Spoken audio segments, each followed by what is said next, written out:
యోహాను సువార్త 8వ అధ్యాయము 11వ అధ్యాయాన్ని 11వ వచనాన్ని, యోహాను సువార్త 8వ అధ్యాయము 11వ వచనం కానీ మీరు చదివితే, ఆమె లేదు ప్రభువా అనెను. అందుకు యేసు, నేనును నీకు శిక్ష విధింపను, నీవు వెళ్ళి ఇక పాపము చేయుకుమని ఆమెతో చెప్పాను. ఓకేనా? ఇక్కడ జరిగిన స్టోరీ ఏంటన్నది ఒకసారి మీకు ఇంతకుముందు చెప్పాను, మరలోసారి చెప్పే ప్రయత్నం చేస్తాను. మీరు 8వ అధ్యాయం 1వ వచనం కానీ చదివితే, యేసు ఒలీవల కొండకు వెళ్ళెను. తెల్లారగానే యేసు తిరిగి దేవాలయంలోకి రాగా ప్రజలందరూ ఆయన యొద్దకు వచ్చారు గనుక ఆయన కూర్చుండి వారికి బోధించుచున్నాడు. ఇదిగో శాస్త్రులు పరిసయ్యులు వ్యభిచారమందు పట్టబడిన ఒక స్త్రీని తోడుకుని వచ్చి ఆమె మధ్య నిలబెట్టారు. ఓకేనా? యేసుప్రభు దేవాలయంలో వాక్యం చెప్తూ ఉండగా శాస్త్రులు పరిసయ్యులు వ్యభిచారమందు పట్టబడినటువంటి స్త్రీని తీసుకొచ్చి ఆయన ముందర నిలబెట్టారంట. నిలబెట్టి ఏమంటున్నారంటే, బోధకుడా, ఈ స్త్రీ వ్యభిచారము చేయుచుండగా పట్టబడింది. మరి అటు వారిని రాళ్ళు రువ్వి చంపవలనని ధర్మశాస్త్రంలో మోషే మనకు ఆజ్ఞాపించను కదా, అయినను నీవేమి చెప్పుచున్నావని ఆయన అడిగిరి. నిజానికి ఆయన ఎందుకు అడిగారంట? 6వ వచనంలో ఆయన మీద నేరం మోపవలనని ఆయన శోధించుచు ఎలాగ అడిగిరి. ఓకేనా? చూడండి, ఇప్పుడు నా వైపు మరలా చూడండి. ఒక రోజున యేసు ప్రభు దేవాలయంలో వాక్యం బోధిస్తున్నాడు. ఇలాగే శాస్త్రులు పరిసయ్యులు ఒక గుంపు ఉంటుంది. వీళ్ళు ఎప్పుడు కూడా యేసు ప్రభును శోధించడానికి ఏదో ఒకటి పాయింట్అవుట్ చేయాలని అలాగా చూస్తూ ఉండేవారు. అలాగే ఒక రోజున వ్యభిచారమందు పట్టబడిన ఒక స్త్రీ తీసుకొచ్చి ఆయన ముందర పెట్టారు. బోధకుడా, నువ్వు దేవుని కుమారుడు అంటున్నావు, పైగా నువ్వు కూడా యూదుడివే కదా, నీకు ధర్మశాస్త్రం బాగా తెలుసు. మోషే మనకు ఆజ్ఞాపించిన ప్రకారం ధర్మశాస్త్రంలో ఏమని రాయబడి ఉందంటే, ఇలా వ్యభిచారమందు పట్టబడిన స్త్రీని రాళ్లతో కొట్టి చంపవలనని ఉంది. అయినా సరే నువ్వేం చెప్తావని మీ మధ్యకి ఈమెను తీసుకొని వచ్చామని వాళ్ళు చెప్తారు. అక్కడే స్పష్టంగా రాయబడి ఉంది, యేసు ప్రభు మీద నేరం మోపాలని ఈమెను తీసుకొని వచ్చారు. నిజానికి ఈ ప్రశ్నకి జవాబు పొందుకోవాలని కాదు వాళ్ళ ఉద్దేశం.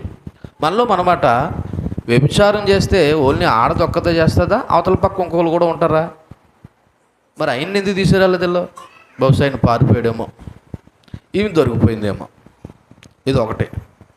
లేదు, యేసు ప్రభు మీద నేరం మోపి ఆయన శోధించాలి కాబట్టి పురుషుని విడిచిపెట్టేసి ఈమెని తీసుకొచ్చారేమో. లేకపోతే మూడో ఆప్షను, వాడు ఏమైనా ఆ శాస్త్రులకు పరిచయాలకు దగ్గరోడేమో. మొత్తానికి ఈమెను తీసుకొచ్చి ముందు పెట్టారు. యేసు ప్రభువుతో ఏమీ కూడా మాట్లాడలేదంట. మాట్లాడకుండా ఆయన వంగి నేల మీద ఏదేదో రాస్తూ ఉన్నాడంట. రాస్తూ ఉన్నా సరే వాళ్ళు ఇంకా కూడా చూడండి, 8వ వచనం 7వ వచనం, వారైనను పట్టు వదలక అడుగుచుండగా. పట్టు వదలకంటే ఏంటి? నువ్వేం చెప్తావో చెప్పు, నువ్వేం చెప్తావో చెప్పు. ఇంక వ్యభిచారమందు పట్టబడ్డది స్త్రీ, నువ్వేం చెప్తావో చెప్పని పట్టు వదలకుండా అడిగితే అప్పుడు ఆయన మాట్లాడాడంటే ఏమని? ఆయన తల ఎత్తి చూచి, మీలో పాపము లేనివాడు మొట్టమొదట ఆమె మీద రాయి వేయవచ్చునని వారితో చెప్పి మరలా వంగి నేల మీద రాయిచుండెను. జస్ట్ ఈ మాట అనేసి మరలా తన పని ఏదో తను చేసుకుని నేల మీద ఏదో రాస్తూ ఉన్నాడంట. ఆయన ఏమన్నాడు తెలుసా? నిజమే, మీరన్నట్టుగానే మోషే ధర్మశాస్త్రం ప్రకారం రాళ్ళతో రువ్వి ఆమెను కొట్టి చంపాలి, అలాగే చేద్దాం. కానీ ఒక్క మాట ఏంటంటే, ఫస్ట్ మీలో ఎవడైతే పాపం చేయలేదో వాడే మొట్టమొదట రాయి వేయండి అని ప్రభువారు అన్నారంట. అంటే దాని అర్థం ఏంటంటే, అవునయ్యా, మీరంటే ఎట్టుగానే ఈమె వ్యభిచారం చేసి దొరికిపోయింది. నాకు తెలిసి ఇక్కడ దొరకని దొంగలు చాలామంది ఉన్నారు. దొరికింది కాబట్టి తీసుకొచ్చి ఆమెను 10 మందిలో నిలబెట్టారు. కాబట్టి ఇంతవరకు మీ జీవితాల్లో మీరు ఏ పాపము చేయలేదనుకుంటే, అలా చేయలేదనుకున్నవాడు ఫస్ట్ని ఒక రాయి తీసుకుని వచ్చి ఆమెను కొట్టండి అనేసి ఆయన మరలా ఏదో రాసుకుంటూ ఉండగా చూడండి, అక్కడ ఒక అద్భుతమైన పని జరిగింది. 9వ వచనం, వారు ఆ మాట విని, ఆ పక్కన 1 నెంబర్ ఉండి కింద నుంచి చూడండి, మనస్సాక్షి చేత గద్దింపబడిన వారే. అంటే అర్థం ఏంటో తెలుసా? ఆ మాట అనగానే ప్రభువు ఇలా చూడండి, వాళ్ళకి వాళ్ళు చేసిన తప్పులు పాపాలు ఇవన్నీ జ్ఞాపకం వచ్చేసి, అవును కదా, నేను వ్యభిచారం చేసినాను కదా, లేకపోతే నేను పాపం చేసినాను కదా, నేను కూడా ఎవరినొకటి ఏదో మాట అన్నవాడినే కదా అని వాళ్ళ మనస్సాక్షి వాళ్ళని గద్దించిందంట. అలా గద్దించినప్పుడు అక్కడ ఏం జరిగిందంటే చూడండి, పెద్దవారు మొదలుకొని చిన్నవారి వరకు ఒకని వంట ఒకడు బయటికి వెళ్ళిరి, యేసు ఒక్కడే మిగులును, ఆ స్త్రీ మధ్యన నిలవబడి ఉండెను. ఎప్పుడైతే ప్రభువారు ఈ మాట అన్నారో, వాళ్ళ మనస్సాక్షిత వాళ్ళు ఎప్పుడైతే నొప్పించబడ్డారో, ఒప్పుకున్నారో, ఏ ఒక్కడూ కూడా రాయేయకుండా ఎవడికి వాడే చిన్నోడు మొదలుకొని పెద్దోడు దాకా ఏం చేశారంటే అక్కడికి వెళ్ళిపోయారంటే, కేవలం ఎవరు మిగిలారంటే యేసు ప్రభువును ఆ వ్యభిచారం మందు పట్టబడిన స్త్రీని. అప్పుడు యేసు ప్రభు ఏమన్నాడంటే 10వ వచనంలో, యేసు తల ఎత్తి చూచి, అమ్మా వారు ఎక్కడున్నారు, ఎవరు నీకు శిక్ష విధింపలేదా అని అడిగినప్పుడు ఆమె లేదు ప్రభువా అనెను. అందుకు యేసు, నేనును నీకు శిక్ష విధింపను, నువ్వు వెళ్ళాక పాపము చేయకుమని ఆమెతో చెప్పాను. దేవునికి మహిమ కలుగునుగాక. హల్లెలూయ. సరే, ఇప్పుడు నా ప్రశ్న, యేసుప్రభు అన్నారు వాళ్ళు నిన్ను ఏమీ అనలేదు కాబట్టి నేను కూడా నిన్ను కూడా ఏమీ అనను. అయితే ఒక కండిషన్ ఏంటంటే, ఇక మీదట నువ్వు ఏం చేయొద్దు. నిజానికి నువ్వు చేసిన పాపం ప్రకారం మోషే ధర్మశాస్త్రాన్ని బట్టి నిన్ను రాళ్లతో కొట్టి చంపాలి. కానీ నీకు అవకాశం, నీకు ఏంటంటే అవకాశం, నువ్వు మరలా ఇక మీదట పాపం చేయకుండా ఉంటే, ఏం చేయకుండా ఉంటే, పాపం చేయకుండా ఉంటే నువ్వు ఒక ధన్యకరమైన జీవితంలోకి అడుగుపెట్టిందని అవుతావు. ఎందుకు ఈ మాట చెప్తున్నానంటే, ఇలా చూడండి నా వైపు, ఇక్కడున్న మనం అందరం కూడా పాపులమే. ఆ వ్యభిచారం మందు పట్టబడిన స్త్రీకి దేవుడు ఎలాగైతే అవకాశం ఇచ్చాడో, ఇక్కడున్న మనందరికీ కూడా దేవుడు అలాంటి అవకాశమే ఇచ్చాడు. నిజానికి వ్యభిచారం మందు పట్టబడిన స్త్రీను రాళ్లతో కొట్టి చంపి ఒకవేళ ఆ విధంగా చేస్తే ఈ రోజున చాలామంది ఈ రోజున చావవలసిన వారే ఉన్నారు. కానీ దేవుడు మహాకృపను బట్టి, ఆయన కృపగల దేవుడు కాబట్టి ఆ స్త్రీని ఆ రోజున ఎలా క్షమించాడో ఇక్కడున్న మనందరినీ కూడా అలాగే క్షమించాడు. అయితే ఆ స్త్రీకి చెప్పిన మాట మనకి వర్తిస్తుంది, ఇక మీదట నువ్వు ఏం చేయొద్దు, పాపం చేయొద్దు, ఏం చేయొద్దు, పాపం చేయొద్దు అని అనగానే ఆమె అక్కడి నుంచి వెళ్ళిపోయింది. ఇప్పుడు నా ప్రశ్న ఏంటంటే, ఈమె మారు మనసు పొందిందా లేదా చెప్పండి. ఈమె మారు మనసు పొందిందా లేదా? ఓకే, ఇదే ప్రశ్న ఇంతకుముందు కూడా మీకు వేసాను. వేసినప్పుడు ఇలాగే చెప్పారు సమాధానం, రాంగ్. అంటే మీకు ఎన్నిసార్లు చెప్పినా రాంగే చెప్తారేమో.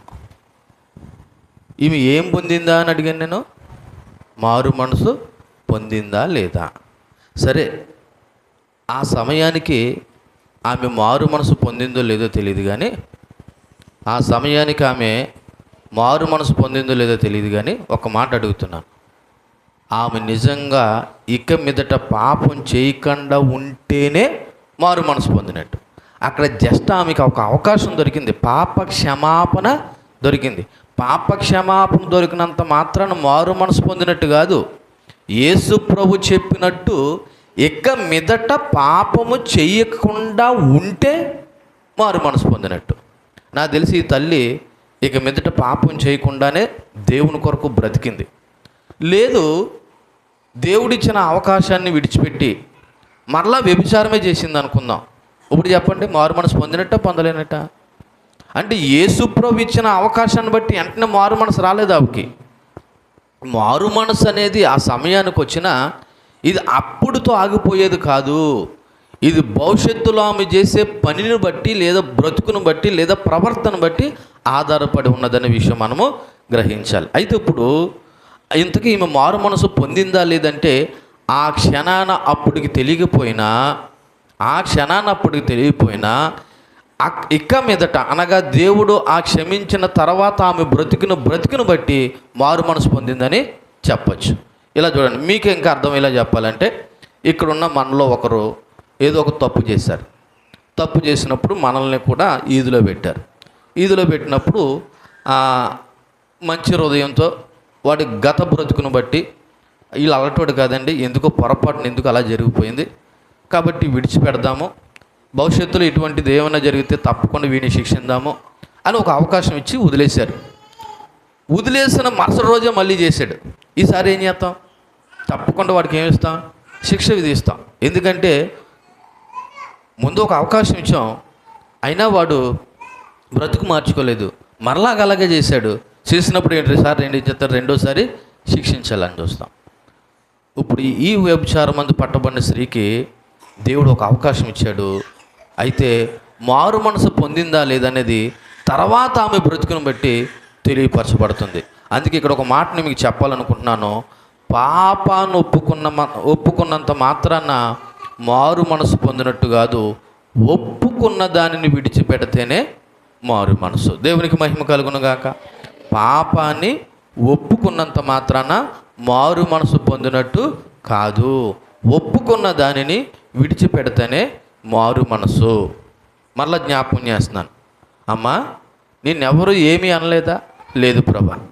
అయితే నేను కూడా నిన్ను ఏమీ అనను అన్నప్పుడు ఆమె తన పాపాన్ని ఒప్పుకుంది.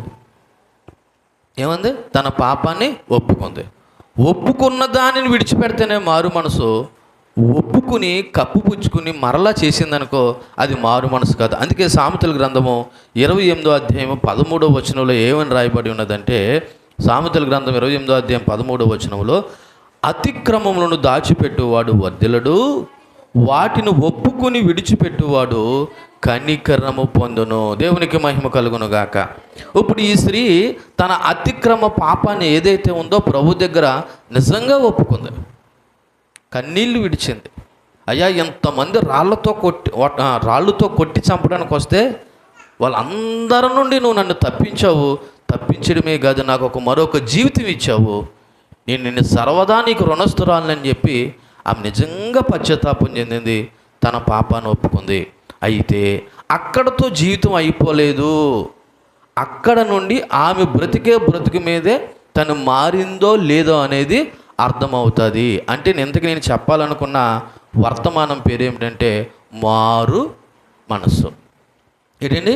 మారు మనసు. ఈ రోజున క్రైస్తవులకి ఈ మారు మనసు ఉందో లేదా అన్నది ఎవరికి వాళ్ళే పరీక్ష చేసుకుందాం.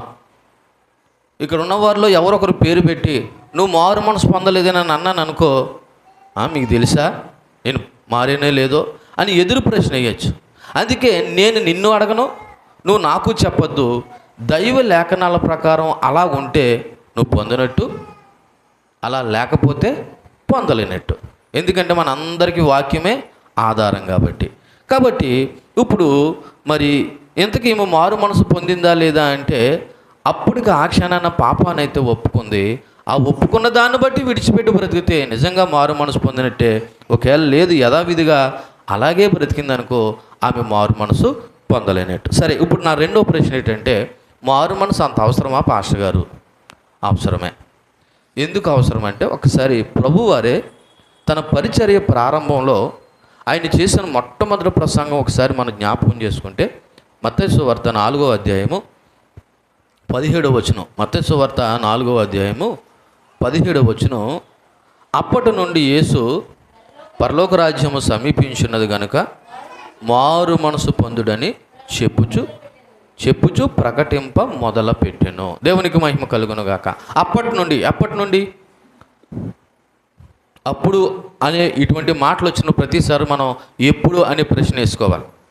ఇప్పుడు అప్పటి నుండి అంటే ఏంటి, ఎప్పటి నుండి అంటే ఇలా చూడండి నా వైపు.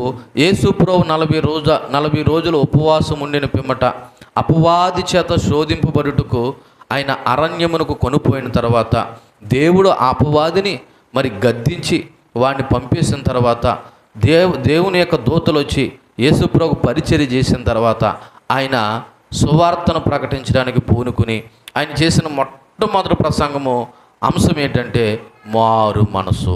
ఏమన్నాడు? అప్పటి నుండి యేసు ఏమి సమీపించి ఉన్నది? పరలోక రాజ్యము సమీపించి ఉన్నది గనుక మీరు ఏం పొందండి? మారు మనసు పొందండి. అంటే యేసు ప్రభు వారు మొట్టమొదటిగా దేని మీద ప్రసంగం చేశారన్నమాట అమ్మా? అంటే ఇప్పుడు ఇక్కడున్న మన అందరికీ ఏది అవసరం అన్నమాట చెప్పండి అమ్మా? మారు మనసు. ఓకేనా? ఇక్కడున్న మన అందరికీ అంటున్నాను, ఇందులో ఎవరు తప్పించుకోవడానికి లేదు. నేను పాస్టర్ గారిని, నేను పాస్టర్ అమ్మ గారిని, లేదా నేను సంఘ పెద్దని, నేను సంఘ మోతుబరిని అనడానికి లేదు. ఇక్కడ అందరికీ కూడా ఏముండాలి? మారు మనసు ఉండాలి. చెప్పే నాకైనా వినే మీకైనా, చెప్పే నాకు మారు మనసు లేకపోయినా, వినే మీకు మారు మనసు లేకపోయినా, మనమైతే వాక్యానుసారమైన క్రైస్తవులు అయితే కాదు. ఒకవేళ సంఘలో బైబిల్ పెట్టుకుని వస్తున్నావు కాబట్టి నువ్వు క్రైస్తుడు అని చెప్పుకోవాలేమో కానీ, ఎట్టి పరిస్థితుల్లోనూ నువ్వు వాక్యానుసారమైన మారు మనసు కలిగిన వ్యక్తివో కాదో ఒకసారి ఆలోచించే. యేసు ప్రభువారు మొట్టమొదటి ప్రసంగం అది కదా. ఈసారి ఈయనకంటే ముందు బాప్తిస్మిచ్చే యోహాను వచ్చాడు. ఆయన ఎందుకు వచ్చాడంటే యేసు ప్రభు వారి యొక్క త్రోవలను సరళం చేయడానికి వచ్చాడు. మరి ఆయన ఏ ప్రసంగం చేశాడు ఒకసారి చూద్దామా? చూడండి, అదే పక్కన 3వ అధ్యాయం, మత్తయి సువార్త 3వ అధ్యాయం 1వ వచనం. ఆ దినములందు బాప్తిస్మిచ్చు యోహాను వచ్చి పరలోక రాజ్యం సమీపించున్నది, మారు మనసు పొందుడని యోదయ అరణ్యములో ప్రకటించుచుండెను. దేవునికి మహిమ కలుగును గాక. ఈయన దేని గురించి చెప్తున్నాడంట? ఈయన ప్రసంగం ఏంటి? మారు మనసు. 1వ వచనం, 3వ అధ్యాయము 1వ వచనం. ఓ రకంగా చెప్పాలంటే బాప్తిస్మిచ్చు యోహాను యొక్క పరిచర్య ప్రారంభం. అయినా కూడా దేనితో మొదలు పెట్టాడంటే, ఇదిగో పరలోక రాజ్యము సమీపించున్నది కాబట్టి ఏం పొందండి? మారు మనసు పొందండి. ఓకేనా? ఇలా చూడండి, నేను వీలైతే ఈరోజు మనము ప్రారంభంలోనే, ఇంట్రడక్షన్లోనే ఉంటాము. వచ్చే వారం దేవుని చిత్తం అయితే దీన్ని ఇంకా మనం ముందుకి కొనసాగించే విధంగా చేద్దాం. ఎందుకంటే మీకు ప్రారంభ పరిచయం మీకు అర్థమైతే అప్పుడు మారు మనసు యొక్క అంశము లేదా ఈ ప్రాముఖ్యత ఏంటన్నది మీకు బాగా అర్థమైతే అప్పుడు దాని గురించి మనం ఎంత ప్రయారిటీ ఇవ్వాలన్నది ఆలోచన అవుతుంది. ఓకేనా? సరే, యేసు ప్రభు ప్రసంగము మారు మనసు. ఆయనకంటే ముందు వచ్చినటువంటి బాప్తిస్మిచ్చు యోహాను మారు మనసు. మరి యేసు ప్రభు తర్వాత ఎవరు వచ్చారు? ఈ భారాన్ని పంచుకోవడానికి, బాధ్యతను పంచుకి అపోస్తలు వచ్చారు. సో అపోస్తలు కూడా వాళ్ళు ఏం ప్రకటించారో మొట్టమొదటి ప్రసంగం ఒకసారి అపోస్తల కార్యాల్లోకి వెళ్దాం.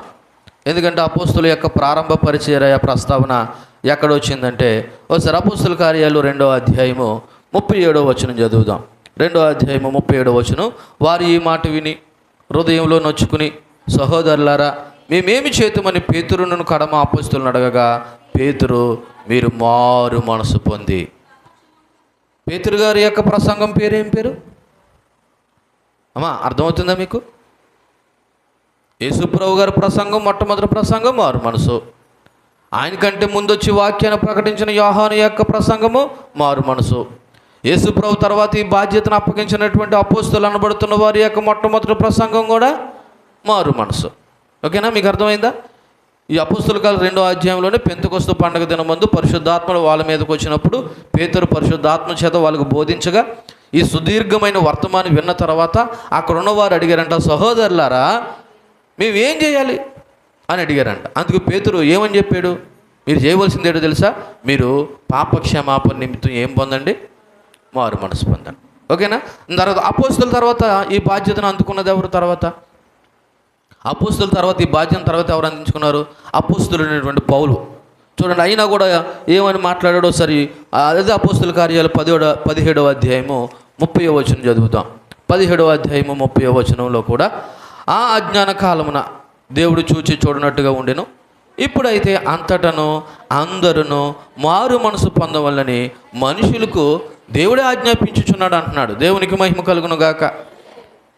యేసుప్రభు వారి ప్రసంగం మారు మనసు, బాప్తిస్మిచ్చు యోహాను యొక్క ప్రసంగం మారు మనసు, అపోస్తలు అనబడుతున్న వారి యొక్క ప్రసంగం మారు మనసు. అపోస్తుల తర్వాత కడమ అపోస్తులుగా వచ్చినటువంటి అపోస్తులుడైన పౌలు అనబడుతున్న వ్యక్తి యొక్క ప్రసంగం కూడా ఏంటి? మారు మనసు. ఆ అజ్ఞాన కాలం అంటే ఏంటో తెలుసా? ఇలా చూడండి, మనము విగ్రహాలను పూజించి లేదా ప్రభు యొద్దకు రాకముందు ఆ సమయంలో దేవుడు మనల్ని ఎలా విడిచిపెట్టాడంట? చూచి చూడనట్టుగానే విడిచిపెట్టాడంట. చూచి చూడనట్టు అంటే పల్లె అన్నట్టుగా. కానీ ఇప్పుడైతే అంటే ఇప్పుడంటే నవ్వు ఈ రోజున ఎంత వాక్యం వింటున్నా నీవు, ఎన్నో సంవత్సరాలు బట్టి క్రైస్తవురాలు అని చెప్పుకుంటున్నా నీవు, ఇప్పుడైతే అంతటను అందరూ మారు మనసు పొందవలనని ఆయన ఏం చేస్తాడంటే మనుషులకు ఆజ్ఞాపించున్నాడంటే తెలుసా? ఆర్డర్. అంటే కంపల్సరీ ఇక్కడ ఉన్న ప్రతి మనుషుడు ఏం పొందుకోవాలా ఏం పొందుకోవాలా అంటే పొందుకోవడం అంటే నా ఉద్దేశం మారు మనసు అనుభవంలోకి రావాలి. దీన్ని బట్టి మీకు అర్థమైపోవాలి మారు మనసు అనేది ఎంత ప్రాముఖ్యమైనదో. అంటే ఇప్పుడు ఇక్కడ కూర్చున్న మన అందరిలో, ఇక్కడ కూర్చున్నటువంటి ఈ కొద్ది మందిలో ఇప్పుడు ఎవరికైనా మారు మనసు లేకపోతే ఇప్పుడు చెప్పండి, వాళ్ళు క్రైస్తవులు అనొచ్చా? అంటే ఇప్పుడు విన్న దాన్ని బట్టి క్రైస్తవులు అనొచ్చా అంటున్నాను. చెప్పండమ్మా, అనొచ్చా?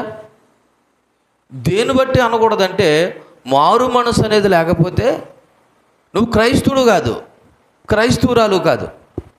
అందుకే ఇంతవరకు మనం విన్నటువంటి యేసుప్రభు ప్రసంగమైన, బాప్తిస్మిచ్చి యోహాను ప్రసంగమైన, పేతురు గారి ప్రసంగమైన, పౌలు ప్రసంగమైన, వాళ్ళు చెప్పినటువంటి ప్రసంగం యొక్క మూలాంశం ఏంటంటే అందరూ అంతటా ఏం పొందాలంటమ్మా? మారు మనసు పొందాలి. సో ఈ మారు మనసు అనేది పొందుకోకపోతే వాడు క్రైస్తవుడు అని అనిపించుకోవడానికి యోగ్యుడు కాదు. ఓకేనా? సరే, ఈ మారు మనసు అనే పదాన్ని మెటోనియా అనే ఒక గ్రీకు పదం నుండి తీసుకొచ్చారు. అంటే అర్థం ఏంటో తెలుసా? పశ్చాత్తాపంతో దేవుని వైపు చూస్తూ. ఎలాగా? పశ్చాత్తాపంతో దేవుని వైపు చూస్తూ తన మార్గాన్ని, హృదయాన్ని, మనస్సును మార్చుకోవడమే మారు మనసు. మళ్ళీ చెప్తున్నాను, పశ్చాత్తాపంతో దేవుని వైపు చూస్తూ ఇక మీదట తన మార్గాన్ని, హృదయాన్ని, మనస్సును మార్చుకోవడమే మారు మనస్సు. అనగా మనం చేసే ఆలోచనలు, పనులు ఇక మీదట మారిపోవాలి. ఇక మీదట అంటే ఏంటి? నువ్వు ఎప్పుడైతే మారు మనసు అనుభవంలోకి వచ్చావో అది ఎప్పుడన్నది మీకు అర్థమవుతుంది. నా జీవితంలో ఒక రోజు ఉంది, ఎన్నో సందర్భంలో చెప్పాను, 31st నైటు ఒక రోజు అని. ఆ రోజున దేవుడు నన్ను దర్శించినప్పుడు, ఆకర్షించినప్పుడు నా బ్రతుకులో, విధానంలో, మాటల్లో, ఆలోచనలో, తలంపుల్లో, ప్రవర్తనలో మార్పు వచ్చింది. సో అది చూసిన వారు, గత జీవితాన్ని చూసిన వారు అవునరా ఈడు మారాడు అని చెప్పడానికి ఒక నియమము లేకపోతే ఒక మనం బ్రతికినటువంటి క్రమాన్ని బట్టి వ్యక్తి మారాడని చెప్పచ్చు. అలాగే ఇక్కడ ఉన్న మన అందరికీ కూడా ఒక రోజు ఉంటుంది. ఆ రోజు ఏంటన్నది నువ్వు గుర్తెరగాలి. ఎందుకు నువ్వు పొందేవో లేదా అనడానికి. అంటే నువ్వు పొందేవంటే నీలో ఏం కలగాలంటే ఇలా చూడండి, మరలా చెప్తున్నాను, నీ మార్గము, నీ ఆలోచనలు, నీ తలంపులు, నీ పనులు, నీ మాటలు, నీ ప్రవర్తనలో అన్నట్లోనూ మార్పు కలుగుతుంది. అన్నట్లోనూ మార్పు కలిగినప్పుడు రకంగా నీలో వచ్చిన చేంజ్ అంటే మార్పుకి నువ్వే ఆశ్చర్యపోయే విధంగా ఉంటావన్నమాట. ఓకేనా? సో ఒక రకంగా చెప్పాలంటే హృదయము, మనసు ఈ రెండూ కూడా పర్యాయ పదాలుగా కలుగుతూ ఉంటాయి. అయితే ఇంతవరకు నేను మారు మనసు అంటున్నాను కదా. ఈ మారు మనసు అనేది ఎలా కలుగుతుంది అన్నది ఒకసారి ఆలోచన చేస్తే కొరింథీయులకు రాసినటువంటి 2వ పత్రిక 7వ అధ్యాయము 10వ వచనాన్ని మనం చదువుదాం. దైవ చిత్తానుసారమైన దుఃఖము రక్షణార్థమైన మారు మనసును కలుగు చేయును. ఈ మారు మనసు దుఃఖాన్ని పుట్టించదు.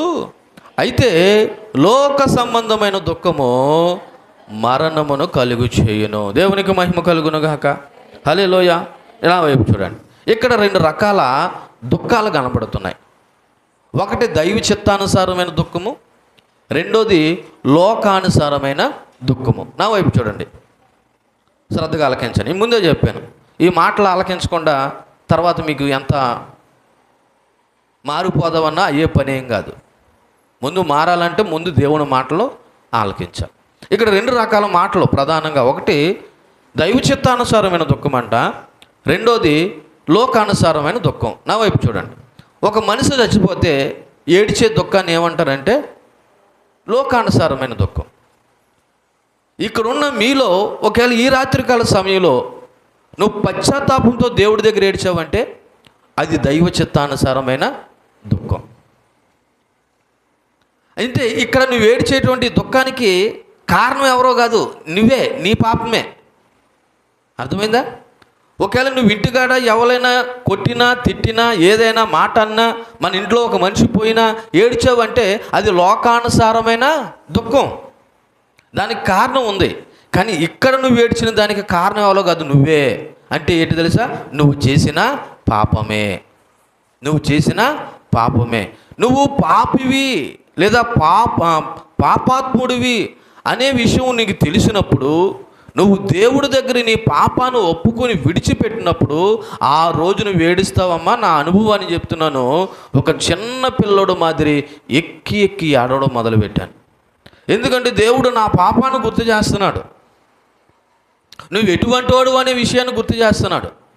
అలాగ నాకు తెలిసినప్పుడు నేను ఏడవడం మొదలుపెట్టాను. అక్కడ ఏడవడానికి నన్ను ఎవరో కొడితేనో, నన్ను ఎవరో ఏదో తిడితేనో, నా ఇంట్లో వారు ఎవరో పోతేనో, నా ఏదో ఫెయిల్యూర్ అవుతూనే ఏడుస్తలేదు.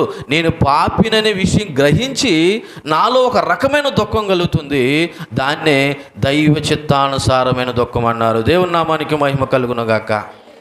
అలా దైవ చిత్తానుసారమైన దుఃఖం అంటే ఏం కలుగు చేస్తుందంట? రక్షణార్థమైన మారు మనసు. అంటే అర్థం తెలుసా? రక్షణకు ఆధారమైన మారు మనసు.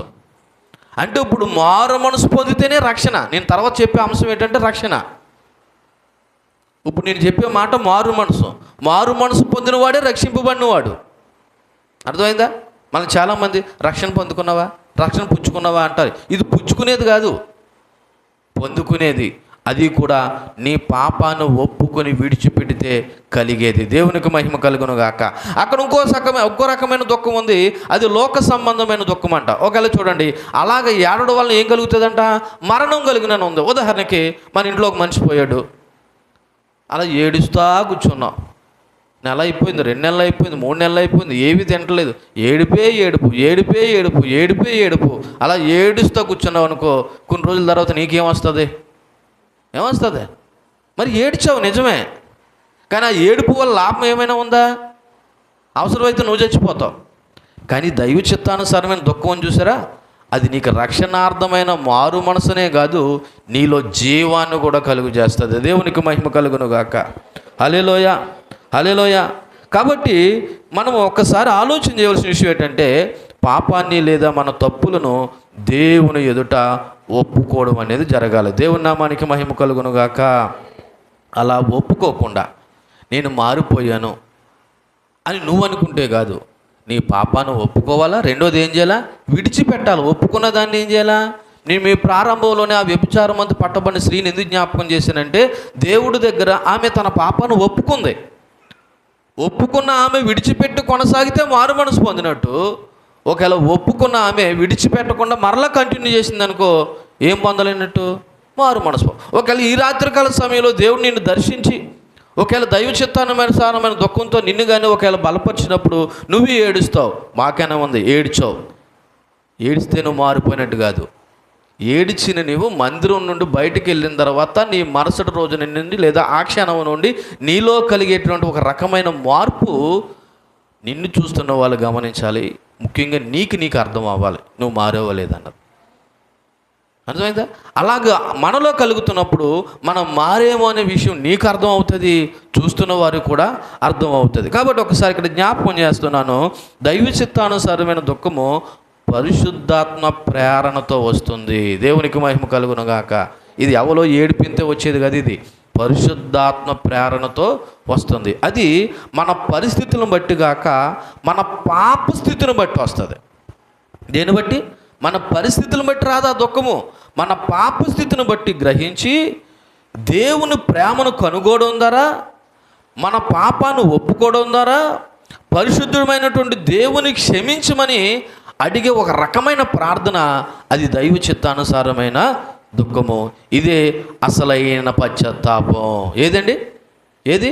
ఇలాగ నువ్వు దేవుడి దగ్గర వచ్చి, అవును ప్రభా, ఎంతవరకు నేను బ్రతికిన బట్టి నేనేదో బాగానే ఉన్నాను అనుకుంటున్నాను, నేనేదో పెర్ఫెక్ట్ అనుకుంటున్నాను, నేనేదో మారిపోయాను అనుకుంటున్నాను. లేదు, నేను పాపిని అనే విషయం నువ్వు గ్రహించి నువ్వు దేవుడి దగ్గర ఎవరిలో ఏడిపించకుండా, ఎవరూ నీ ఏమనకపోయినా కేవలం నీ పాప స్థితిని బట్టి నువ్వు ప్రభు దగ్గర ఏడుస్తున్నావు చూసావా, అదే అసలైనటువంటి పశ్చాత్తాపము. ఈ పశ్చాత్తాపంలో ఏముంటా తెలుసా, నువ్వు పాపి అనే విషయాన్ని గ్రహిస్తావు, నువ్వు తప్పు చేసావనే విషయాన్ని గ్రహిస్తావు. అక్కడతో ఆగిపోకుండా ఇక మీదట మన జీవితాన్ని ఏం చేస్తుందంటే మార్చే ప్రయత్నం జరుగుతుంది. ఎవరైతే ఇలాంటి పశ్చాత్తాపంతో ఒకవేళ ఎవరైనా ఉంటారో వాళ్ళే నూతన సృష్టి. దేవుని నామానికి మహిమ కలుగునుగాక. ఇక మీదట మన ప్రతి ఆలోచన, ప్రతి అడుగు ఇలా చూడండి, లోకము నుండి దేవుడి వైపు అడుగులేయడం మొదలెడతామంట. ఎక్కడి నుంచి? మారు మనసు పొందిన తర్వాత నీ అడుగులు ఎటువైపు వెళ్తాయంట? లోకం నుండి దేవుని వైపు. అంటే ఏంటి? ఇంటికాడి నుంచి మందిరం అని కాదు అర్థం. నీ సహవాసం అంతా మారిపోతుంది, నీ స్నేహితుల యొక్క గుంపు విధానం మారిపోతుంది, నీ ఫ్రెండ్షిప్ విధానం మారిపోతుంది, నీ ఆలోచన విధానం మారిపోతుంది, నీ దైనందిన ప్రవక్తల్లో మార్పు కలుగుతుంది. ఇలా కలుగుతున్నదంటే అర్థం ఏంటో తెలుసా? నువ్వు లోకం నుండి ఎవరి వైపు అడుగులేస్తున్నావని. అమ్మ, ఎవరి వైపు అడుగులేస్తున్నావని? దేవుని వైపు అడుగులేస్తున్నావు. ఒక ప్రశ్న వేస్తున్నాను, ఇన్ని సంవత్సరాల కాలంలో మీ సహవాసం వల్ల మీరు ఆధ్యాత్మికంగా బలపరచబడుతున్నారా, లేదా ఆధ్యాత్మికంగా దిగజారిపోతున్నారో ఒకసారి ఆలోచించేయండి. ఏ సహవాసం చేస్తున్నారు, ఎవరితో చేస్తున్నారు? ఎందుకని నువ్వు మారేవంటే నేను చెప్తున్నాను కదా, నీ ఆలోచనే కాదు, నీ తలంపులే కాదు, నీ సహవాసమే కాదు, నీ మాటలే కాదు, నీ ప్రవర్తనే కాదు, ప్రతి విధానంలో మార్పు కలిగి నువ్వు ఎవరి వైపు అడుగులేసే ప్రయత్నం చేస్తావు తెలుసా? దేవుని వైపు అడుగులేసే ప్రయత్నము చేస్తూ ఉంటావు. అలాగా పాపం. ఇంక మీద రెండోది, పాపం చేయడానికి ఇష్టపడవు. నీలో మారు మనసు కలిగితే ఏం కలుగుతుంది? ఒకటి, నీ అడుగులేమో లోకం నుండి దేవుని వైపు అయితే, రెండోది పాపం చేయడానికి ఇష్టపడవు. నీకు పాపం ఒక అసహ్యం కింద కనబడుతూ ఉంటుంది. అదే నిజమైన మారు మనసు కలిగిన వారు మరి పాపాన్ని ద్వేషించి దేవుని తట్టు తిరుగుతారంట. ఒకసారి తెస్సలోనికి రాసినటువంటి మొదటి పత్రిక 1వ అధ్యాయము 9వ వచనం ఒకసారి చదవండి.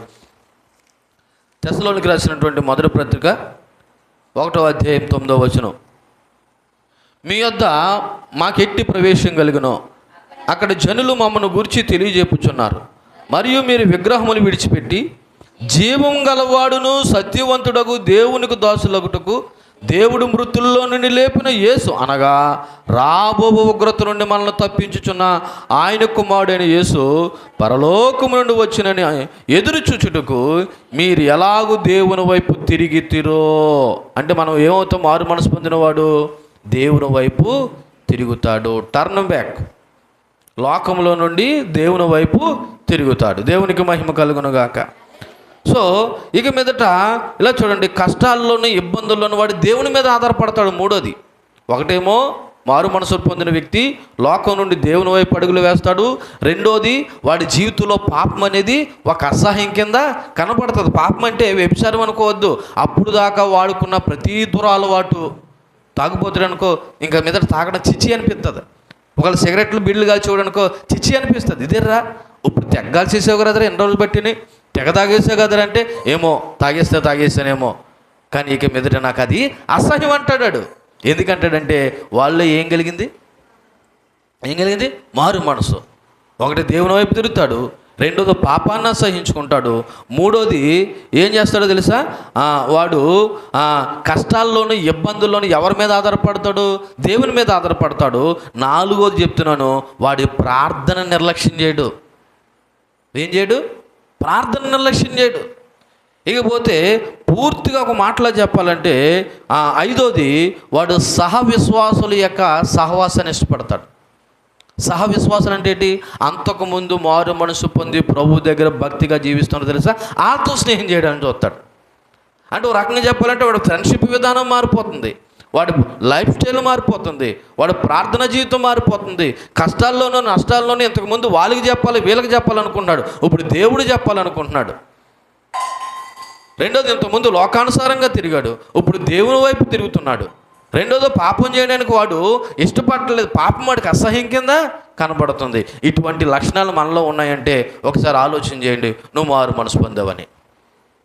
ఒకసారి మళ్ళీ చెప్పిన, ఒకటి లోకం నుండి దేవుని వైపు తిరుగుతాడు, రెండోదో పాపం వాడికి అసహ్యం కింద కనపడుతుంది, మూడోది కష్టాల్లోనే ఇబ్బందుల్లోనే ఎవరి మీద ఆధారపడతాడు?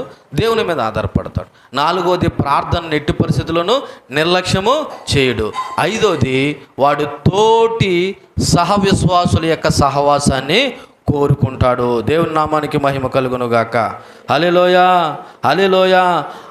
అంతేకాదు ఆరోది ఏంటో తెలుసా? నా వైపు వాడు వాక్యాన్ని ప్రేమిస్తాడు. అంతేకాదు ఇతరుల్ని కూడా ప్రేమిస్తాడు. వాక్యాన్ని ప్రేమిస్తాడు, ఇతరులను కూడా ప్రేమిస్తాడు. ఇతరులు అంటే ఏంటో తెలుసా? ఇలా చూడండి, ఇంతకుముందు పగబెట్టుకున్న వారిని ఆడిలో నుండి పగబోయి ప్రేమ కలుగుతుంది. ఏం పోతుంది? చంపేద్దాం, కొట్టేద్దాం, కనబడితే కసిరేద్దాం అన్నవాడి యొక్క మనసు ఇప్పుడు వాళ్ళని చూసేసరికి పగ జ్ఞాపకం రాదు. ఏం జ్ఞాపకం వస్తుందో తెలుసా? ప్రేమ జ్ఞాపకం వస్తుంది. ఇది ఆరోది. ఇలాగా ఒక వ్యక్తి మారోడనడానికి కొన్ని సూచనలు, ఒక వ్యక్తి మారాడనడానికి ఇవి కొన్ని సూచనలు మాత్రమే. ఇటువంటి సూచనలు మనలో కానీ ఒకవేళ ఉంటే ఒకసారి ఆలోచన చేయండి. నువ్వు మారు మనసు పొందేవడానికి కొన్ని సూచనలు అన్నమాట. ఒక 6 రకాల సూచనలు చెప్పాను. అయితే ఈ దైవ చిత్తానుసారమైన దుఃఖము ఇలా చూడండి, మనకు మారు మనసు కలుగు చేస్తుంది కదా. మారు మనసే కాదు, మారు మనసు పొందిన నీవు రక్షణ అనుభవంలోకి వెళ్తావు. దేవుని నామానికి మహిమ కలుగును గాక. హల్లెలూయా. ఈ రక్షణ అనేది కూడా, మారు మనసు, రక్షణ అనేది ఈ రెండు దేవుడు మనకిచ్చే బహుమానాలు. మారు మనసు దేవుడు ఇవ్వాలి, మారు మనసు పొందిన తర్వాత రక్షణలో నీవు నడవాలి. దేవుని నామానికి మహిమ కలుగును గాక. మారు మనసు దేవుడు ఇస్తాడు, అది కూడా నీ పాపాన్ని ఒప్పుకోవడమే కాదు, రెండోది విడిచిపెడితే నీ దేవుడు నిన్ను దర్శించిన తర్వాత, దేవుడు నిన్ను మార్చాడన్న ఒక అనుభవంలోకి వచ్చిన తర్వాత నీ అడుగులు ఎటువైపు వెళ్తాయంటే రక్షణలోకి వెళ్తాయి. దేవుని నామానికి మహిమ కలుగును గాక. హల్లెలూయా. ఒకసారి అపోస్తలుల కార్యాలు 11వ అధ్యాయము 18వ వచనం చదువుదామా? అపోస్తలుల కార్యాలు 11వ అధ్యాయము 18వ వచనం. వారి మాటలు విని మీరు ఏమీ అడ్డము చెప్పక, అట్లయితే అన్ని జనులకును దేవుడు జీవార్థమైన మారు మనసు దయచేసి ఉన్నాడని చెప్పుకొనుచు ఏం చేశారంటే దేవుణ్ణి మహిమపరిచిరి. ఏం చేశారంటే ఇక్కడ చూడండి, వాళ్ళు యేసుక్రీస్తునందు విశ్వాసం ఉంచడం ద్వారా, ఎవరి ద్వారా? యేసుక్రీస్తునందు విశ్వాసం ఉంచడం ద్వారా మరి అన్యులు అనబడుతున్న వారు కూడా వాళ్ళు ఎలాగ మారారంటే దేవుని బిడ్డలుగా మారారు. కాబట్టి వాళ్ళు దేవుడి జీవార్థమైన మారు మనసు దేవుడే దయచేశాడు. కాబట్టి దయచేసినటువంటి వాళ్ళ జీవిత విధానంలో మారు మనసు పొందుకున్నారు. కాబట్టి మారు మనసు క్రైస్తవ జీవితంలో ఒక ముఖ్యమైనదే కాదు, అది రక్షణ కూడా మూలము. దేనికి మూలమండి? రక్షణ కూడా మూలము. ఒకసారి మరలా ఎలా చెప్తున్నాను చూడండి. దైవ చిత్తానుసారమైన దుఃఖము అనగా పశ్చాత్తాపం లేనిదే ఒక వ్యక్తి రక్షింపబడ్డాడు అనుకోవడం పొరపాటు. దైవ చిత్తానుసారమైన దుఃఖము అనగా పశ్చాత్తాపం లేనిదే ఒక వ్యక్తి రక్షింపబడ్డాడు అనుకున్నాడు పొరపాటు. రెండోది, మారు మనసు లేనిదే ఆ వ్యక్తికి క్షమాపణ కూడా లేదు. మారు మనసు అనుభవం లేకపోతే వాళ్ళు ఏం లేనట్టు. ఇప్పుడు దేవుడి దగ్గర క్షమాపణ లేదు. దేవునికి మహిమ కలుగును గాక. మీకు మారు మనసు సంబంధించి మరొక ముఖ్యమైన విషయాన్ని కూడా నేను జ్ఞాపకం చేసే ప్రయత్నం చేస్తున్నాను. ఇలా చూడండి. ఈరోజు రాత్రి ప్రభు నిన్ను దర్శించగా నువ్వు దైవ చిత్తానుసారమైన దుఃఖంలో మారు మనసు అనుభవాన్ని పొందుకున్న నువ్వు రక్షింపబడిపోయావంటే కుదరదు. రక్షణ అనేది నిరంతరము కొనసాగే ప్రక్రియ. దేవునికి మహిమ కలుగును గాక. రక్షణ అనేది నిరంతరము కొనసాగే ప్రక్రియ. ఎలాగో తెలుసా? ఈరోజు 2024 సంవత్సరం డిసెంబర్ నెల 6వ తేదీ, ఈరోజు రాత్రి రక్షింపబడి నీవు ఇంకా రక్షింపబడ్డావు, మారు మనసు పొందుకున్నావు కాబట్టి నాకు రక్షణ వచ్చేసింది అనడానికి లేదు.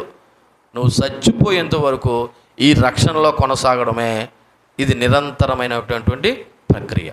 జస్ట్ దేవుడు నీకు ఒక గొప్ప అవకాశం ఇచ్చాడు. ఆ వ్యభిచారమంత పట్టబడిన స్త్రీకి దేవుడు ఎలాగైతే అవకాశం ఇచ్చాడో ఇక్కడున్న నీకు కూడా మారు మనసు పొందుకోవడం ద్వారా రక్షణలో కొనసాగడానికి దేవుడిని గొప్ప అవకాశం ఇచ్చాడు.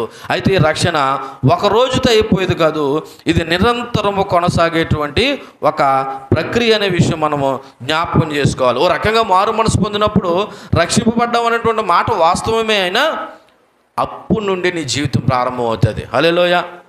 ఎప్పటి నుంచి? నువ్వు ఎప్పుడైతే మారు మనసు పొందావో అప్పటి నుండి నీ జీవితం ప్రారంభమైంది. ఒక్క మాటలో చెప్పాలంటే నువ్వు అప్పుడే పుట్టావు అన్నమాట. మన భాషలో చెప్పాలంటే ఎప్పుడు పుట్టావు? ఎక్కడ పుట్టావు? ఇక్కడ ఇంచుమించు 30 సంవత్సరాలు, 40 సంవత్సరాలు, 50 సంవత్సరాలు, 60 సంవత్సరాల వయసు ఉన్న వాళ్ళు ఉన్నారు. ఒకవేళ 60 సంవత్సరాల వయసు ఉన్న ఆమె కానీ ఇప్పుడు మారు మనసు పొందితే దేవుని దృష్టిలో ఎప్పుడు పుట్టినట్టు? ఇప్పుడే పుట్టినట్టు. నాకు 60 సంవత్సరాలు ఏంటంటే అది లోకానుసారమైన పుట్టుక. దైవానుసారమైన పుట్టుకేటో తెలుసా? ఒక వ్యక్తి మారు మనసు పొందినప్పుడే. దేవునికి మహిమ కలుగును గాక. కాబట్టి ఒక వ్యక్తి మారు మనసు పొందిన తర్వాత మరి అది రోజు కొనసాగేటువంటి ఒక ప్రక్రియ అనే విషయం మీకు అర్థం కావాలి. అంతేకాదు పశ్చాత్తాపము, క్షమాపణ గురించి ప్రక్షాళన జరుగుతూ ఉండాలి. అంటే ఏంటో తెలుసా? నువ్వు మారినప్పుడు నీ రక్షణ అనుభవంలో ఇక మీదట ఇంతకుముందు ఏమైతే చేసావో అవన్నీ ప్రక్షాళన జరగాలి. ప్రక్షాళన అంటే ఏంటి? ఓహో, నేను ఇంతకుముందుకు ఎలా జీవించానా, ఇంతకుముందు ఈ పనులు చేశానా, ఇంతకుముందు ఎలా ప్రవర్తించానా, ఇంతకుముందు వెళ్తే ఎలా ఉన్నానా, ఇంతకుముందు ఎలాగున్నానా, ఇది ఏం జరుగుతూ ఉండాలంటే ప్రక్షాళన జరుగుతూ ఉండాలి. దేవుని నామానికి మహిమ కలుగును గాక. అంతేకాదు మనము విశ్వాసం చేత నీతిమంతులుగా తీర్చబడతాం.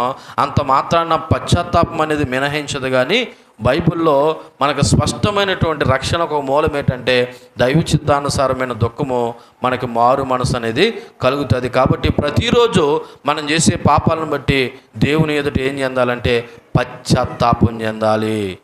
ఈరోజు నువ్వు పశ్చాత్తాపం చెందేసావు కాబట్టి నువ్వు మారు మనసు పొందేసావు అనడానికి లేదు.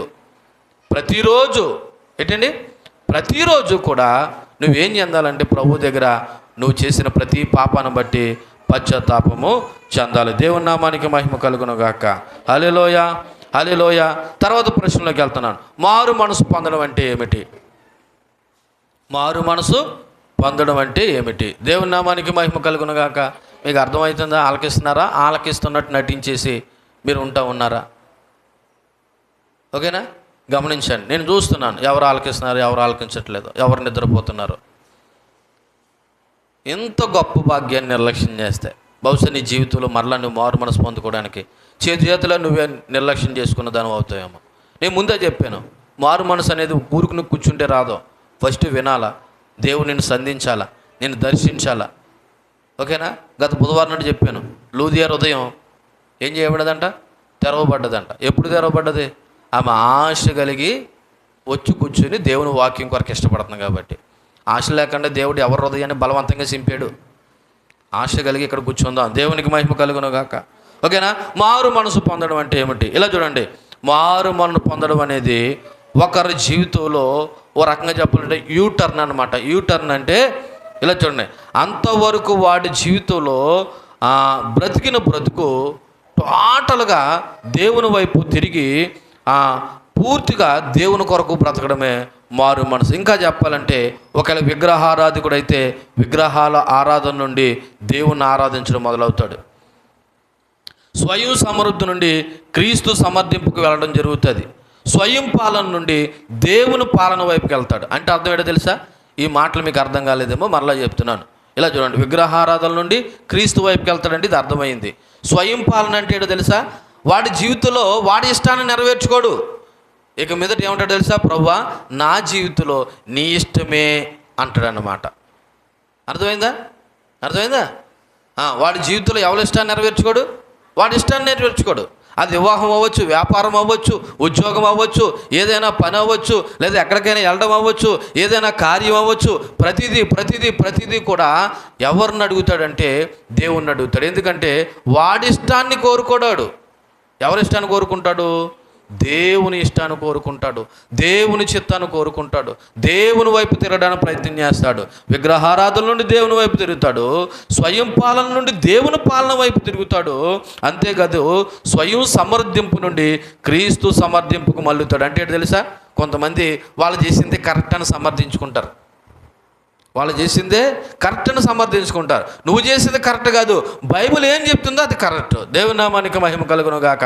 ఇక్కడున్న మనం ఇద్దరం ఒకవేళ భేదాభిప్రాయాలు కలిగి ఉన్నాం అనుకో, మనం ఇద్దరం ఎక్కడికి వచ్చేయాలంటే బైబిల్ దగ్గరికి వచ్చేయాలి. నీ వాదన కరెక్టో నా వాదన కరెక్టో తెలియాలంటే ఎక్కడ రావాలా? బైబిల్. అంటే నీ సమర్థన నా సమర్థన అనేది బైబిలే నిర్దేశిస్తుంది. ఇలాగ మనలో జరుగుతున్నప్పుడు మనలో ఆధ్యాత్మికంగా చచ్చి ఉన్న మనల్ని దేవుడు మేలుకొలిపి తమ పాపాల విషయమే మారు మనసు పొంది క్రీస్తులో విశ్వసించేలాగా చేసినప్పుడు జరిగేదే మారు మనసు. కాబట్టి మనం మారు మనసు పొంది విశ్వసించాలని యేసు పిలిచినప్పుడు మనం మార్పు నొందాలని ఆయన ఆశపడుతూ ఉన్నాడు. అలాగ ఆశపడమే మార్కు సువార్త 1వ అధ్యాయము 15వ వచనం చదువుదాం. మార్కు సువార్త 1వ అధ్యాయము 15వ వచనం చదవండి ఒకసారి. మార్కు సువార్త 1వ అధ్యాయము. కాలము సంపూర్ణమైనప్పుడు దేవుని రాజ్యం సమీపించున్నది, మారు మనసు పొంది సువార్తను నమ్ముడని చెప్పుచు దేవుని సువార్త ప్రకటించుచు గలిలయకు వచ్చెను. యేసు ప్రభు కాలము సంపూర్ణమైంది కాబట్టి, దేవుని రాజ్యం సమీపించున్నది కాబట్టి, మారు మనసు పొందని ఆయన చేసినటువంటి ప్రసంగం యొక్క మూలాంశాన్ని నువ్వు ఏం చేస్తావంటే పొందుకోవడం జరుగుతుంది. అంటే ఒక రకం చెప్పాలంటే ఇలా చూడండి, అప్పటి నుంచి నువ్వు సిలువ ఎత్తుకున్నావు అన్నమాట. ఎప్పటి నుంచి మీకు ఒక విషయం చెప్పాలి. సిలువ ఎత్తుకోవడం అంటే ఏంటో తెలుసా? సిలువ మెడలో వేసుకోవడం కాదు. సిలువ ఎత్తుకోవడం అంటే ఏంటి? కొంతమంది సిలువను కూడా మెడలో వేసుకోరు. ఎందుకు తెలుసా? సిలువ మన మెడలో ఉంటే శ్రమలని ఎవరో చెప్పారు మహానుభావులు. క్రైస్తవుడు శ్రమ పడాలి దేవుని కొరకు. దేవుని నామానికి మహిమ కలుగును గాక. హల్లెలూయా. ఒక వ్యక్తిలో ఇలా చూడండి, మనము సిలువను ఎత్తుకొని ఆయన వెంబడించాలనే మార్పు అప్పుడు ప్రారంభమవుతుంది. సిలువు ఇలా చూడండి, ఒక వ్యక్తి యొక్క భుజం మీద పెట్టామనుకో, వాడి అడుగులు కష్టంగా ఉంటాయా? లేకపోతే చాలా సులువుగా ముందుకెళ్తాడా? కష్టంగానే ఉంటాయి. ఇలా చూడండి, ఇక్కడ ఒక ఉదాహరణ చెప్పాలి. ఒక 5గురికి 5 రకాల సిలువులు వాళ్ళ భుజాల మీద వేసి ప్రయాణం కొనసాగించమన్నారంట. నా వైపు చూడండి, చాలా శ్రద్ధగా దిగి. అలాగా వెళ్తూ ఉన్నారు, భుజాన్ని వేసుకున్నారు, లాగుతున్నారు. చివరి కొన భూమికి తాగుతూ ఉంది, మొత్తానికి భుజాన్ని వేసుకుని ఏం చేస్తున్నారు? లాగుతూ ఉన్నారు.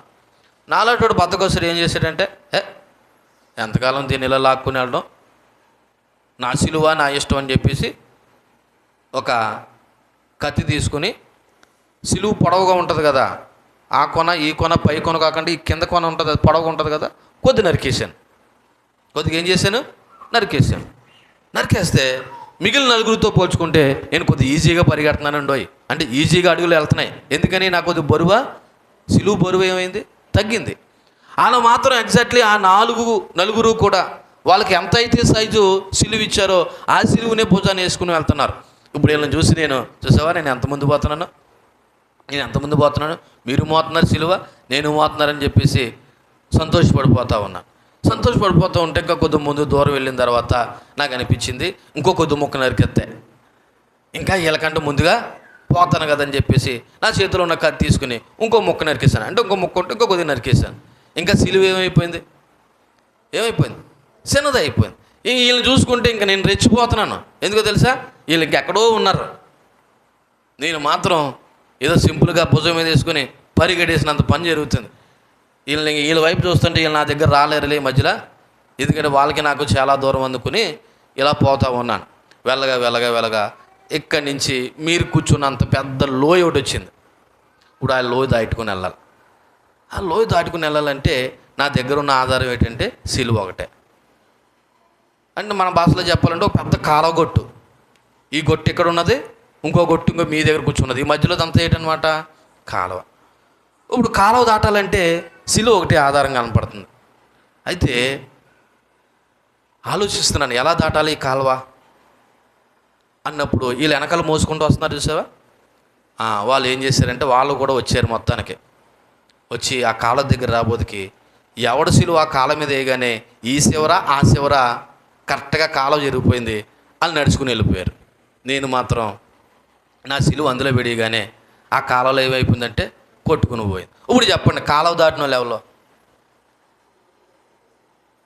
సిలువ కష్టమైన, భారమైన, నష్టమైన, ఇబ్బంది పడకుండా ముందుకు కొనసాగుతూ వచ్చి ఆ కాలువ దాటి అవతలకు వెళ్ళిన వాడే మార్గాన్ని సంపూర్ణం చేసినవాడు.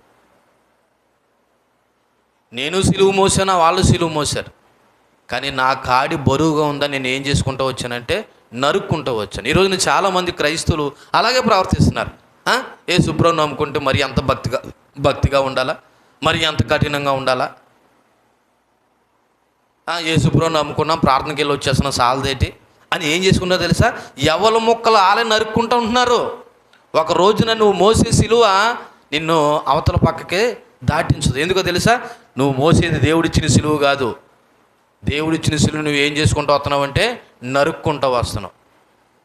నిజమే, సిలువ భారంగానే ఉంటుంది, బరువుగానే ఉంటుంది, కష్టంగానే ఉంటుంది.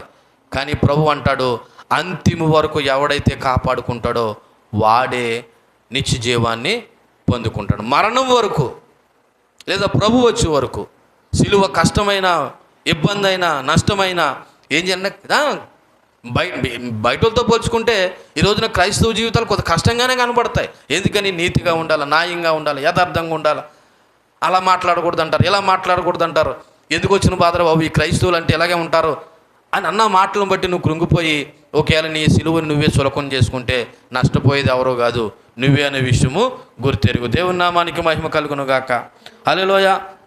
కాబట్టి మనం మారు మనసు పొందడానికి దేవుడు మనకొక కొత్త జీవితాన్ని, కొత్త హృదయాన్ని, కొత్త విశ్వాసాన్ని మనకిచ్చే ప్రయత్నం చేస్తాడు. కాబట్టి ఈ మారు మనసు, నేను ముగిస్తున్నాను, ఈ మారు మనసు పొందుకున్న తర్వాత మనలో ఉన్నటువంటి కొన్ని అపోహాల గురించి వచ్చే వారం ధ్యానం చేద్దాం. ఇంతవరకు మనం నేర్చుకున్న విషయాన్ని ఒకసారి మరలా మీకు గుర్తు చేసే ప్రయత్నం చేస్తున్నాను. ఇక్కడున్న మన అందరికీ కూడా ఏం అవసరం అంటే మారు మనసు అవసరం కాబట్టి యేసు ప్రభు గారు ప్రసంగము మారు మనసు గురించి చెప్పారు. బాప్తిస్మ ఇచ్చే యోహాను మారు మనసు గురించి చెప్పాడు. పేతురు కూడా మారు మనసు గురించి చెప్పాడు. పౌలు కూడా మారు మనసు గురించి చెప్పాడు. ఈరోజు నిలబడి ఉన్న నేను కూడా మీకు దేని గురించి చెప్తున్నానంటే మారు మనసు గురించి చెప్తున్నాను. ఎందుకో తెలుసా? మారు మనసు అనేది లేకుండా మనం రక్షణలో కొనసాగుతున్నామంటే అది ఒక అపోహ, ఒక అబద్ధం. కాబట్టి ఇక్కడున్న ప్రతి వ్యక్తికి మారు మనసు అనేది ఉండాలి, పొందుకోవాలి. అయితే ఈ మారు మనసు పొందే ఉండడానికి కొన్ని స్వీయ పరిశీలన ఆలోచించినట్టు చెప్పాను కదా. నువ్వు టోటల్గా లోకం నుండి దేవుని వైపు మారిపోతావు, పాపాన్ని అసహించుకుంటావు, నీ తోటి వారిని ప్రేమిస్తావు, నీ తోటి వారి మీద పగబెట్టుకోవు, తర్వాత ప్రార్థన నిర్లక్ష్యం చేయవు, తోటి సహవిశ్వాసుల యొక్క సహవాసాన్ని కోరుకుంటావు. ఇలాగ కొన్ని నీలో కలిగేటువంటి మార్పులు కనబడుతుంటాయి. అంతేకాదు కష్టాల్లో, నష్టాల్లోనూ దేవుని మీద ఆధారపడతావు. మనుషుల మీద ఆధారపడాలని కాదు, ఆధారపడొద్దని కాదు, అంతకంటే ముందు నువ్వు దేవుని మీద ఆధారపడాలనే ఆలోచనలోకి వెళ్తావు. అంతేకాదు ఇవన్నీ కూడా నీలో జరగాలంటే నీలో ఒక దైవ చిత్తానుసారమైన దుఃఖం అనేది నీలో కలగాలి. అది ఎలా కలుగుతుందంటే నువ్వు పాపాన్ని ఒప్పుకోవడం ద్వారా, పశ్చాత్తాపం చెందడం ద్వారా, నిజమైన పశ్చాత్తాపం చెందాలి. అప్పుడప్పుడు నేను అనుకుంటూ ఉంటాను, మందిరంలో ఏడుస్తూ ఉంటే నిజంగా దేవుడు వీళ్ళని దర్శించాడేమో, వీళ్ళు మారేరేమో అనుకుంటూ ఉంటాను. నిజానికి ఒక మాట ఏమనుకోవద్దు, స్త్రీల కళ్ళల్లో ఈ దారాల ప్రవాహాలు దేవుడు బాగా మీకు సమృద్ధిగా పెట్టాడు. ప్రతి చిన్నదానికి ఏడుతారు. ఎందుకంటే స్త్రీల మనసు చాలా సున్నితంగా ఉంటుంది. చూడండి, స్కూల్లో పిల్లలు టీచర్ గారు ఇలా కసరగానే చాలు, మేస్టర్ కసరగానే చాలు, కొట్టలేదు కసరైతే చాలు, బడబడగా కారిపోతాయి. అలాంటి కన్నీళ్ళు ఏమనుకుంటుంటాను ఒక్కోసారి. నిజంగా మీలో ఏడిస్తే, నీ దైవ చిత్తానుసారమైన దుఃఖం కలిగితే ఇమ్మీడియట్లీ నీలో కలగవలసిన మార్పు ఏంటో తెలుసా? టోటల్గా నీ బ్రతుకు విధానంలో చేంజ్ అయిపోతుంది. అలా అవ్వట్లేదంటే బహుశా అనుకుంటాను, ఓహో ఈ మనిషి ఆ రోజు రాత్రి రాక ఏడ్చిన ఆ కన్నీళ్ళు నిజంగా అదేమో అనుకుంటుంటాను.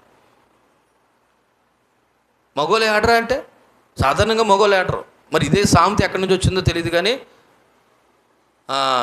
ఏడ్చే మగోడిని నవ్వే ఆడదాన్ని నమ్మకూడదని ఇది అంటారు. అంటే మగోడు ఏడన్నట్టుగాను, మగోడు ఏడవడన్నట్టుగాను. మగోడు దుఃఖాలు ఉండవా, మగోడు బాధలు ఉండవా? కాకపోతే అటు చెప్పుకోలేడు, ఏడితే ఆడదానిలా ఏడితేనేవని అంటారని. చూడండి, అంటే ఏడడం ఆడలో ఏడితే ఇంక మగోళ్ళు ఏడరన్నమాట. కానీ ప్రభు యొక్క సన్నిధానంలో నువ్వు కార్చే దుఃఖం చూసావా, అది ఆడోడు ఏడుతాడు, మగోడు ఏడుతాడు. ఎందుకంటే అది నీ పాపం వల్ల నీలో కలిగినటువంటి మార్పు. దేవుని నామానికి మహిమ కలుగును గాక. సో ఈ దైవ చిత్తానుసారమైన దుఃఖం నీలో కలిగినప్పుడే నువ్వు మారు మనసు పొందుకుంటావు. మారు మనసు పొందుకున్నవాడే రక్షణ అనుభవంలోకి వెళతాడు. అలాగే ఇక్కడున్న మనమందరం కూడా దైవ చిత్తానుసారమైన దుఃఖాన్ని పొందుకునే విధంగా ప్రభు దగ్గర అడుగుదాం, వేడుకుందాం. ఎందుకో తెలుసా? నువ్వు మారిపోయావు అనుకుంటే కాదు, ప్రభా నేను మారాలనుకుంటున్నాను, నాలో మారు మనసు అనుభవంలోకి నడిపించండి అని మనం ప్రభు దగ్గర నిజంగా అడిగినప్పుడు ఒకవేళ ఈ రాత్రి నీకు ఒకవేళ కలగకపోవచ్చు, కానీ ఆశను చూసావా, ఆ ఆశను దేవుడు తప్పకుండా ఏదో ఒక రోజున నెరవేరుస్తాడు.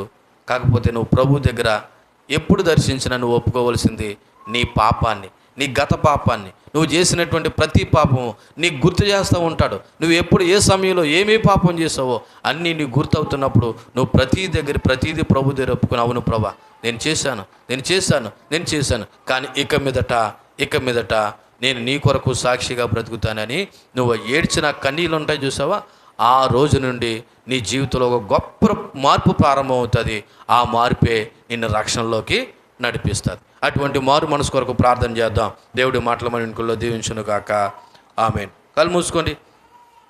చెప్పబడిన వాక్యాన్ని బట్టి ప్రభు సన్నిధానంలో మనము అడుగుదాం. ప్రభా, మారు మనసు అనేది చాలా ప్రాముఖ్యమైనది అనే విషయాన్ని